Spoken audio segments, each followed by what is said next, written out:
हाँ जी dear students, next बेटा हुण आपां ने कॉम्बीनेशन दा टॉपिक शुरू करना है कि कॉम्बीनेशन की हुंदा।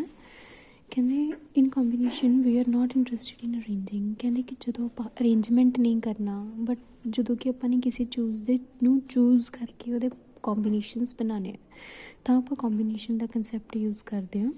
देखो डिफरेंस की है परमुटेशन ते कॉम्बीनेशन दे विच। कहंदे कि कॉम्बीनेशन दे विच आपां ने सिर्फ एक सिलैक्शन बनानी हुंदी है, जदों कि परमुटेशन दे विच इकल्ली सिलैक्शन नहीं बनानी हुंदी, आपां ने नाल अरेंजमेंट भी करना हुंदा है। ਜਦੋਂ ਕਿ ਕੰਬੀਨੇਸ਼ਨ ਦੇ ਵਿੱਚ ਜਦੋਂ ਕਿ ਤੁਸੀਂ ਕੁਝ ਓਬਜੈਕਟ ਜਿਹੜੇ ਸਿਲੈਕਟ ਕੀਤੇ ਆ ਉਹਨਾਂ ਦੀ ਜਦੋਂ ਤੁਸੀਂ ਆਰਡਰਿੰਗ ਕਰਦੇ ਹੋ, ਠੀਕ ਹੈ ਨਾ, where in permutation there ordering is essential. Combination ਦੇ ਵਿੱਚ ਉਹਨਾਂ ਦੀ ਆਰਡਰਿੰਗ ਕਰਨਾ ਜ਼ਰੂਰੀ ਨਹੀਂ ਹੁੰਦਾ, ਆਪਾਂ ਨੇ ਸਿਰਫ ਚੂਜ਼ ਕਰਨੇ ਹੁੰਦੇ ਆ, ਚੂਜ਼ ਕਰਨ ਦੇ ਵੇ ਦੱਸਣੇ ਹੁੰਦੇ ਆ, ਚੂਜ਼ ਕਰਕੇ ਅੱਗੇ ਉਹਨਾਂ ਨੂੰ ਕਿੱਦਾਂ ਅਰੇਂਜ ਕਰਨਾ ਉਹ ਕੰਮ ਹੈਗਾ ਪਰਮੂਟੇਸ਼ਨ ਦਾ, ਠੀਕ ਹੈ। ਤਾਂ number of combination of N dissimilar things taken R at a time. ਜਦੋਂ ਆਪਾਂ ਐਨ ਅਲੱਗ-ਅਲੱਗ ਤਰ੍ਹਾਂ ਦੀਆਂ ਚੀਜ਼ਾਂ ਚੂਜ਼ ਕਰ ਲੈਂਦੇ ਹਾਂ, ਉਹਨਾਂ ਦੇ ਵਿੱਚੋਂ ਆਰ ਆਪਾਂ ਨੇ ਵਿੱਚੋਂ ਪਿਕ ਕੀਤੀਆਂ, ਤਾਂ ਉਹਨਾਂ ਦੇ ਕੰਬੀਨੇਸ਼ਨ ਆਪਾਂ ਕਿਵੇਂ ਬਣਾਉਂਦੇ ਹਾਂ ਉਹਨੂੰ ਆਪਾਂ ਯੂਜ਼ ਕਰਦੇ ਹਾਂ। ਯੂਜ਼ਿੰਗ ਪਰਮੂਟੇਸ਼ਨ ਨੂੰ ਯੂਜ਼ ਕਰਕੇ ਆਪਾਂ ਕਿਵੇਂ ਕੰਬੀਨੇਸ਼ਨ ਬਣਾ ਸਕਦੇ ਹਾਂ। ਤਾਂ ਜਿੰਨੇ ਵੀ ਪਰਮੂਟੇਸ਼ਨ ਤੋਂ ਕੰਬੀਨੇਸ਼ਨ, ਜਿਵੇਂ ਹੁਣ ਫਾਈਂਡ ਕਰਨਾ ਤੁਸੀਂ ਹੈ ਨਾ NCR ਦੀ ਵੈਲਿਊ, ਤਾਂ ਉਹ ਕੀ ਹੋ ਸਕਦੀ ਹੈ, ਜਿਵੇਂ NPR ਪਹਿਲਾਂ ਉਹਦਾ ਪਰਮੂਟੇਸ਼ਨ ਕੱਢ ਲਓ, ਉਹਨੂੰ ਜਿੰਨੀਆਂ ਵੈਲਿਊਜ਼ ਤੁਸੀਂ ਇੱਕ ਟਾਈਮ 'ਤੇ ਚੂਜ਼ ਕੀਤੀਆਂ ਨੇ ਉਹਦੇ ਫੈਕਟੋਰੀਅਲ ਦੇ ਨਾਲ ਡਿਵਾਈਡ ਕਰ ਦਿਓ, ਤਾਂ ਤੁਹਾਡੇ ਕੋਲ ਨੰਬਰ ਆਫ ਵੇਜ਼ ਆ ਜਾਣਗੇ ਜਿੰਨੇ ਤੁਹਾਡੇ ਕੋਲ ਚੀਜ਼ਾਂ ਤੁਸੀਂ ਸਿਲੈਕਟ ਕੀਤੀਆਂ ਨੇ। ਤਾਂ ਉਹਦਾ ਇੱਕ ਫਾਰਮੂਲਾ ਤੁਸੀਂ ਇਹ ਵੀ ਕਰ ਸਕਦੇ ਹੋ ਕਿ ਕੰਬੀਨੇਸ਼ਨ ਕੱਢਣ ਦਾ ਫਾਰਮੂਲਾ ਕੀ ਹੈ ਕਿ ਜਿੰਨੀਆਂ ਟੋਟਲ ਥਿੰਗਸ ਹੈ ਉਹਨਾਂ ਨੂੰ ਉੱਪਰ ਲਿਖੋ, ਅਤੇ ਜਿੰਨੀਆਂ ਆਪਾਂ ਨੂੰ ਚਾਹੀਦੀਆਂ ਨੇ ਇੱਕ ਟਾਈਮ 'ਤੇ, ਜਿਵੇਂ 4 ਦੇ ਵਿੱਚੋਂ ਤਿੰਨ ਤੁਸੀਂ ਚੂਜ਼ ਕਰਨੀਆਂ ਨੇ, ਜਾਂ 4 ਦੇ ਵਿੱਚੋਂ 2 ਤੁਸੀਂ ਚੂਜ਼ ਕਰਨੀਆਂ ਨੇ, ਦੈਨ ਉਹ 4C2 ਜਾਂ 4C3 ਬਣ ਜਾਊਗਾ। ਤਾਂ ਉਹ ਆ ਗਿਆ ਤੁਹਾਡੇ ਕੋਲ n factorial upon r factorial into n minus r factorial. Then next 16th article ਦਾ ਰਿਜ਼ਲਟ ਜਿਹੜਾ ਹੈਗਾ ਉਹ ਹੈਗਾ ਕਿ number of combination of n things taken R at a time, ਕਿ n ਥਿੰਗਸ ਦੇ ਵਿੱਚੋਂ r ਆਪਾਂ ਨੇ ਇੱਕ ਟਾਈਮ 'ਤੇ ਚੂਜ਼ ਕਰਕੇ ਉਹਨਾਂ ਦੇ ਕੰਬੀਨੇਸ਼ਨ ਬਣਾਉਣੇ ਨੇ। ਹੁਣ ਆਪਾਂ ਨੇ NPR ਦੀ ਵੈਲਿਊ ਯੂਜ਼ ਨਹੀਂ ਕਰਨੀ ਹੈਗੀ, ਤਾਂ ਇਹਦਾ ਫਾਰਮੂਲਾ ਹੈਗਾ NCR equal to n minus r n minus 1 CR minus 1 ਨੂੰ ਯਾਦ ਰੱਖਣਾ ਤੁਸੀਂ, ਠੀਕ ਹੈ। ਨੈਕਸਟ ਤੁਹਾਡੇ ਕੋਲ ਆ ਜਾਂਦੇ ਨੇ ਜੀ ਕੰਪਲੀਮੈਂਟਰੀ ਕੰਬੀਨੇਸ਼ਨਸ। ਕੀ ਹੁੰਦੇ ਆ ਕੰਪਲੀਮੈਂਟਰੀ ਕੰਬੀਨੇਸ਼ਨਸ? ਹੁੰਦੇ ਆ ਜਿਹੜੇ ਇੱਕ ਦੂਸਰੇ ਦੇ ਬਰਾਬਰ ਹੁੰਦੇ ਨੇ। ਤਾਂ ਤੁਸੀਂ ਦੇਖੋ ਕਿ NCR equal to NCN minus R ਦੇ ਬਰਾਬਰ ਹੋਊਗਾ। ਕਿ ਜੇ ਮੰਨ ਲਓ ਮੈਂ ਤੁਹਾਨੂੰ ਕਹਾਂ ਕਿ NC ਜਿਹੜਾ 4 ਹੈ, ਕਿ NC R equal to NCN minus R means ਕੀ ਹੋਇਆ ਕਿ ਅਗਰ ਤੁਸੀਂ 10C5 ਦੀ ਗੱਲ 10C6 ਦੀ ਗੱਲ ਕਰਦੇ ਹੋ ਤਾਂ ਇਕੁਅਲ ਹੋਊਗਾ 10C 10 ਮਾਈਨਸ 6 ਦੇ ਇਕੁਅਲ, ਠੀਕ ਹੈ।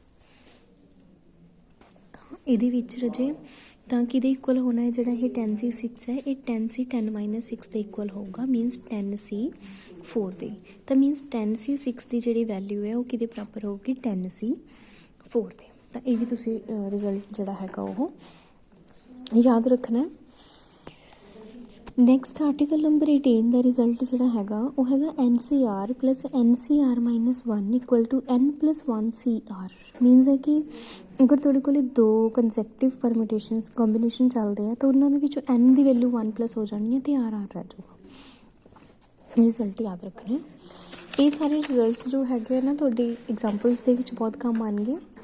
ਅਤੇ ਨੈਕਸਟ ਹੈਗਾ ਕੰਬੀਨੇਸ਼ਨ ਜਦੋਂ ਆਪਾਂ ਨੇ ਗਰੁੱਪਸ ਦੇ ਵਿੱਚ ਡਿਵਾਈਡ ਕਰਨਾ ਹੋਵੇ। ਮੀਨਸ ਕਿ ਜਦੋਂ ਕੰਬੀਨੇਸ਼ਨ ਜਦੋਂ ਆਪਾਂ ਬਣਾਉਂਦੇ ਹਾਂ ਕਿ ਮੰਨ ਲਓ 5-10 ਚੀਜ਼ਾਂ ਨੇ ਹੈ ਨਾ, ਉਹਦੇ ਵਿੱਚੋਂ 2 ਸੇਮ ਨੇ 2 ਸੇਮ ਨੇ 2 ਸੇਮ ਨੇ, ਤਾਂ ਉਹਨਾਂ ਦੇ ਆਪਾਂ ਗਰੁੱਪਿਜ਼ਮ ਨੂੰ ਆਪਾਂ ਕਿਵੇਂ ਕੰਬੀਨੇਸ਼ਨ ਦੇ ਵਿੱਚ ਲੈ ਕੇ ਆਉਣਾ। ਤਾਂ ਜਿਵੇਂ ਮੰਨ ਲਓ ਕਿ ਆਪਣੇ ਕੋਲ M ਨੰਬਰ ਆਫ ਵੇਜ਼ ਤੁਸੀਂ ਚੂਜ਼ ਕਰਨੇ M+1 ਥਿੰਗਸ ਦੇ, ਜਿਨ੍ਹਾਂ ਨੂੰ ਆਪਾਂ 2 ਸੇਮ ਚੀਜ਼ਾਂ ਦੇ ਗਰੁੱਪ ਦੇ ਵਿੱਚ ਡਿਵਾਈਡ ਕਰ ਸਕਦੇ ਹੋ, ਜਿਨ੍ਹਾਂ ਦੇ ਵਿੱਚੋਂ M ਥਿੰਗਸ ਅਲੱਗ ਹੈ ਅਤੇ N ਥਿੰਗਸ ਅਲੱਗ ਹੋਣਗੀਆਂ, ਠੀਕ ਹੈ। ਤਾਂ M+N ਦੇ ਵਿੱਚੋਂ M ਥਿੰਗਸ ਚੂਜ਼ ਕਰਨ ਦਾ ਜੋ ਕੰਬੀਨੇਸ਼ਨ ਦੇ ਵੇਜ਼ ਨੇ ਉਹ ਹੈਗੇ ਆ M+N factorial means total factorial divided by M factorial into N factorial, ਠੀਕ ਹੈ। ਯਾਦ ਰੱਖਣਾ ਤੁਸੀਂ।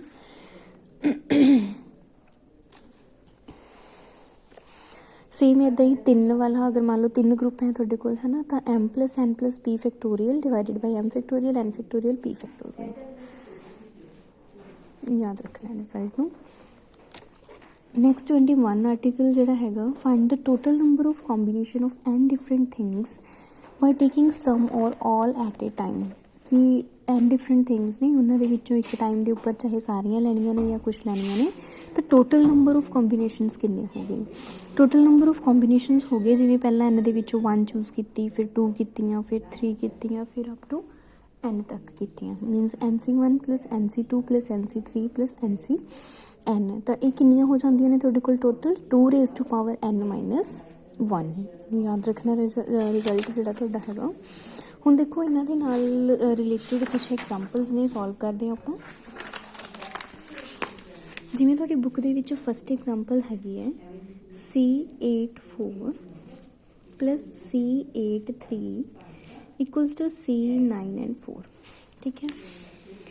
C84 का मतलब है 8C4 प्लस 8C3 अपन इनू इक्वल शो करना है 9C4 दे जिहड़ा 8C4 है उहदा मतलब हैगा 8 factorial 4 factorial 8 minus 4 factorial plus 8 factorial 3 factorial 8 minus 3 factorial ठीक है जी। तो इनू तुसीं सॉल्व करांगे आपां की आऊगा देखो तो इधर आ जाना 9 फैक्टोरियल 4 फैक्टोरियल 9 माइनस 4 दा factorial 8 factorial upon 4 factorial into 4 factorial plus 8 factorial upon 3 factorial into 5 factorial equals to 9 factorial upon 4 factorial into 5 factorial जिहड़ा इधर 8 फैक्टोरियल है उन्होंने तुसीं 4 फैक्टोरियल तक सॉल्व करके पाई कि 4 फैक्टोरियल जिहड़ा हैगा उन्होंने कैंसल कर देंगे ठीक है राजे। नैक्सट जिहड़ा उपर वाला 8 फैक्टोरियल है उन्होंने आपां 5 फैक्टोरियल तक ही सॉल्व करांगे ताकि वो कैंसल हो जाए तो जिहड़ा दूसरा 3 फैक्टोरियल है उन्होंने आपां ओपन कर देने आ सेम इदा ही राइट साइड वाला जो फैक्टोरियल है उन्होंने आपां 5 फैक्टोरियल तक ओपन करांगे ताकि वो कैंसल हो जाए नीचे वाले नाल 4 into 3 into 2 into 1 into 5 factorial ठीक है जी। तो इन्ना लिए कैंसल एंड ये कैंसल नैक्सट 4 नाल 8 2 ते गया 2 4 2 कैंसल 2 ते गया ओके। तो ये आ गया तुहाडे कोल 7 इंटू 2 इंटू 5 प्लस ठीक है जी ये आ गया 8 into 7 into 2 equals to 4 2 2 2 means 9 into 7 into 2 तो देखो कि दोनों रिजल्ट्स बराबर आते हैं तुहाडे कोल 7 इंटू 2 कॉमन कढ़ के तुहाडे कोल आया 5 प्लस 8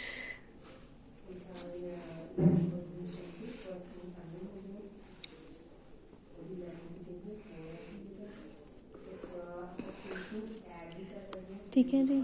ये आ गया तुहाडे कोले 70 ये 2 जिहड़ा हैगा अपने कोल इत्थे कैंसल हो गया सी ना इत्थे नहीं आऊगा 2 कॉमन नहीं कड्डांगे इत्थे आ जाऊगा 10 प्लस 8 मीनस 7 इंटू 18 इधर भी कितना आ गया 7 इंटू 18 मीनस आ गया 126 ठीक है। देखो इस तरीके नाल तुसी जिहड़े रिजल्ट्स ने वो वैरीफाई कर लेने ने। नैक्सट जो सैकेंड एग्जांपल हैगी है वो हैगी है 50C47 ਨੂੰ इवैल्यूएट करना तुसीं तो इनू सिंपल ही लिखोगे 50 फैक्टोरियल 47 फैक्टोरियल इंटू 50 माइनस 47 दा factorial मीनस 50 factorial into 49 into 48 into 47 दा factorial 47 factorial into 3 into 2 into 1 cancel 25 ते गया 16 ते गया मल्टीप्लाई करो आंसर आ जाऊगा। तो नैक्सट थर्ड एग्जांपल दे विच तुहानूं 2 कॉम्बीनेशनस बराबर है तुसीं n दी वैल्यू फाइंड करनी है दैन NC5 फाइंड करना है। तो हुण इहदे लई देखो की करना तुसीं जिवें तुहानूं CN10 equal to CN12 equal दिते हुए दोनों इनू लिखोगे NC10 इक्वल टू NC12 ठीक है मीनस n factorial 10 factorial n minus 10 factorial n factorial 12 factorial n minus 12 factorial ठीक है जी। तो n factorial and n factorial cancel कर सकते हैं आप तो 10 factorial n minus 10 n minus 11 तो n माइनस 12 का फैक्टोरियल हो गया 1/12 into 11 into 10 factorial into n minus 12 factorial cancel means तुहाडे कोले बचिया n minus 10 n minus 11 equal to 1/12 into 11 and which quadratic equation बनाओ दैन सॉल्व करो। इत्थों एन दी वैल्यू निकल जानी तुहाडे कोल।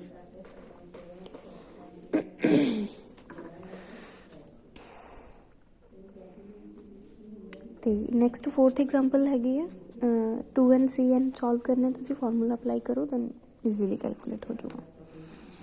तो इस तरीके दे नाल कॉम्बीनेशन दे नाल रिलेटेड एक्सरसाइज भी दिती हुई है, तो ये कुछ प्रैक्टिकली प्रॉब्लम्स भी हैगियां ने कॉम्बीनेशन दियाँ, जिमें कहते कि in how many ways can a committee be selected from 50 persons if the committee is to have 3 members और 13 मैंबरस, कि तुसी 15 पर्सनस दी विचों कुछ कमेटी बनानी है, एक ऐसी कमेटी जिहदे विच सिर्फ 3 मैंबर लैने हैं, तो मीनस तुसी 15C3 सॉल्व कर लो। एक ऐसी कमेटी बनानी है जिहदे विच 13 मैंबरस होणगे, मीनस 15C13 सॉल्व करो, सिंपली आंसर आ जाऊगा। नैक्सट सैकेंड एग्जाम्पल हैगी है कि in how many ways can a student choose a program of 5 courses if 9 courses are available and 2 courses are compulsory for every student. देखो किसी student ने 5 course programme, जिमें तुसी 5 सबजैक्ट चूज करने होंगे है, उन्होंने विचों टोटल 9 सबजैक्ट्स अवेलेबल ने, जिन्होंने विचों 2 स्टूडेंट नूं कंपलसरी है, जिमें इंग्लिश पंजाबी कंपलसरी हो गया है ना। 9 दे विचों 2 सबजैक्ट्स कंपलसरी हैं, 5 दे विचों इट मीनस 2 फाइनल हो गए, 3 सबजैक्ट्स जिहड़े है बच्चा अपनी मर्जी दे नाल चूज करूगा, तो 3 किहदे चों चूज करने 7 सबजैक्ट्स चों, क्योंकि 9 दे विचों 2 कंपलसरी है, रिमेनिंग रह गए 7, तो 7C3 तुसीं फाइंड कर दो, ठीक है ना। नैक्सट थर्ड एग्जाम्पल हैगी है determine the number of 5 card combination out of the deck of 52 cards if at least one of the 5 card has to be a king. देखो 52 दे विचों 5 कार्ड सिलेक्ट करने हैं, जिहदे विचों एक पक्का किंग होगा। किंग किन्ने अपने कोल 4, एटलीस्ट 1 इज़ किंग, किंग अपने कोल मैक्सीमम 4 है।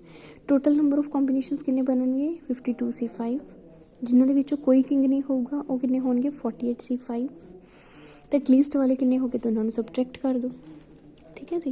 तो इस तरीके दे नाल इहदे नाल जिहड़ियां कुछ प्रैक्टिकली एग्जाम्पल्स एप्लीकेशनस हैगियां ने तुहाडे कोल, ते इहदे नाल जिहड़ी रिलेटेड एक्सरसाइज है वो भी तुहाडी बुक दे विच गिवन है। इहदी एक्सरसाइजेस ते क्वेश्चनस ट्राई कर लिओ, कोई नहीं हुंदा तां आपां सॉल्व कर लांगे।